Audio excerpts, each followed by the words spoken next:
आज कुलभूषण जाधव को फांसी की सजा दिए जाने मामले में नीदरलैंड्स के हेग में इंटरनेशनल कोर्ट ऑफ जस्टिस में भारत और पाकिस्तान आमने सामने होंगे। आईसीजे के पीस पैलेस के ग्रेट हॉल ऑफ जस्टिस में पब्लिक हियरिंग होगी, जहां जाधव मामले पर भारत और पाकिस्तान से अपना पक्ष रखने को कहा जाएगा। भारत की तरफ से केस की पैरवी हरीश साल्वे कर रही हैं। भारतीय समय के मुताबिक सुनवाई दोपहर 1:30 बजे होगी।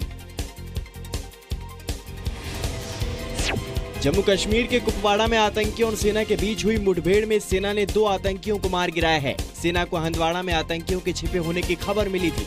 इसके बाद सेना की राष्ट्रीय राइफल्स, जम्मू कश्मीर पुलिस की एसओजी और केंद्रीय रिजर्व पुलिस बल के जवानों ने साथ मिलकर जॉइंट ऑपरेशन में 2 आतंकियों को मार गिराया।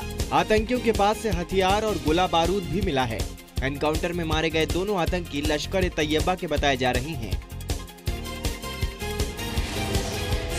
पाकिस्तान ने स्वीकार किया है कि मुंबई हमले का मास्टरमाइंड और जमात-उद-दावा का सरगना हाफिज सईद जिहाद के नाम पर आतंकवाद फैला रहा है।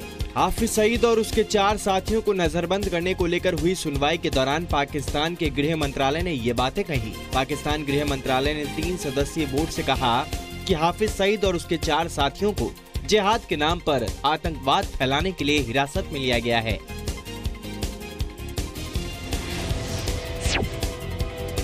मनोरंजन और मीडिया न्यूज के साथ साथ आर्थिक बुनियादी क्षेत्र के स्वामित्व वाले एसएल समूह ने सफलतापूर्वक अपने 90 साल पूरे कर लिए हैं। इस उपलक्ष्य पर रविवार को दिल्ली के इंदिरा गांधी स्टेडियम में भव्य समारोह का आयोजन किया गया। समारोह में राष्ट्रपति प्रणब मुखर्जी, प्रधानमंत्री नरेंद्र मोदी समेत राजनीतिक, कारोबार और दूसरे क्षेत्र की दिग्गज हस्तियां शामिल हुई। कार्यक्रम में पीएम मोदी ने कहा कि 90 साल की यात्रा आर्थिक विकास से जुड़ी है। एसएल परिवार हमेशा कुछ नया करने की सोचता है। सारथी डीएससी फाउंडेशन में एसएल परिवार के संस्कार है। आज 2 नई योजनाओं का आरंभ हुआ है। एक है सारथी और दूसरा है डीएससी फाउंडेशन। दोनों में इस परिवार के संस्कारों की पहचान है। I would like to congratulate the SL Group for its successful 90 years journey. And I appreciate the adjective young at 90. एक विशेष प्रकार की संस्था डीएससी फाउंडेशन के रूप में आज माननीय प्रधानमंत्री जी के कर कमलों से प्रारंभ करने का मुझे सौभाग्य प्राप्त हो रहा है। प्रधानमंत्री नरेंद्र मोदी मध्य प्रदेश के अमरकंटक में नमामि देवी नर्मदे सेवा यात्रा के समापन के दौरान आज नर्मदा नदी के संरक्षण के लिए रोड मैप जारी करेंगे। पीएम मोदी आज दोपहर करीब 2 बजे अमरकंटक पहुंचेंगे। नर्मदा पूजा के बाद मौजूद लोगों को संबोधित करेंगे। प्रदेश के सीएम शिवराज सिंह चौहान एक दिन पहले ही अमरकंटक पहुंच चुके हैं। ट्रिपल तलाक पर शनिवार रविवार के छुट्टी के बाद आज तीसरे दिन की सुनवाई होगी। ट्रिपल तलाक पर सुनवाई के दूसरे दिन सुप्रीम कोर्ट की संविधान पीठ ने बेहद कड़ी टिप्पणी की थी।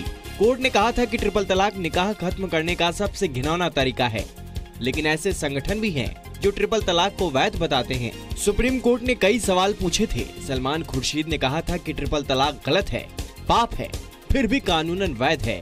इस जवाब पर सुप्रीम कोर्ट ने कहा था कि जो पाप है वो शरीयत का हिस्सा कैसे हो सकता है, और जो ईश्वर की नजर में पाप है वो इंसानों के बनाए कानून में वैध कैसे है। आज आम आदमी पार्टी और खुद को ईमानदारी का खलीफा बताने वाले अरविंद केजरीवाल के खिलाफ भ्रष्टाचार के कई बड़े आरोप सामने आए हैं। केजरीवाल के खिलाफ अनशन कर रहे उनके बेहद करीबी दिल्ली सरकार में कैबिनेट मंत्री रहे कपिल मिश्रा ने फर्जी कंपनियों के जरिए पार्टी में फंडिंग से लेकर ब्लैक मनी वाइट करने के आरोप लगाए। कपिल मिश्रा ने केजरीवाल को कॉलर पकड़कर तिहाड़ ले जाने की धमकी दी और नया स्लोगन भी दिया कि अब तो ये स्पष्ट है केजरीवाल भ्रष्ट है। हालांकि अभी आरोपों पर केजरीवाल की चुप्पी बरकरार है। अब तो ये स्पष्ट है अरविंद केजरीवाल भ्रष्ट है। अरविंद केजरीवाल कॉलर पकड़ के तुम्हें कुर्सी से घसीटते हुए तिहाड़ जेल के अंदर डालूंगा। झूठ बोलने के फार्मूले को बंद करो और कपिल मिश्रा के पीछे से वार करना बंद करो। अगर आपको आम आदमी पार्टी से लड़ना है तो बीजेपी वालों सामने आकर लड़ो। रविवार को बंगाल में 7 जगह हुए स्थानीय निकायों के चुनाव से हैरान करने वाली तस्वीरें आई हैं। वोटिंग के दिन चुनाव केंद्रों में ईवीएम तोड़े गए, वोटरों के साथ जबरदस्ती की गई, तमंचे चले, बम फेंके गए। विपक्ष ने एक सुर में कहा कि ममता बनर्जी की पार्टी चुनाव में हार के डर से अब खुलेआम गुंडागर्दी पर उतर आई है। कार्यकर्ताओं ने पूरी प्लानिंग के साथ हमला किया। तोड़फोड़ के बाद कई जगह मतदान रोक दिया गया। पुलिस ने लाठीचार्ज करके हालात संभालने की कोशिश की। हिंसा को रोकने के लिए रैपिड एक्शन फोर्स ने मार्च किया। 24 परगना में भी कई जगह से बमबारी की खबर है। पुजाली में पोलिंग बूथ पर देसी बम फेंके गए। बीजेपी का कहना है कि हार से घबराकर तृणमूल कांग्रेस हिंसा पर उतारू है।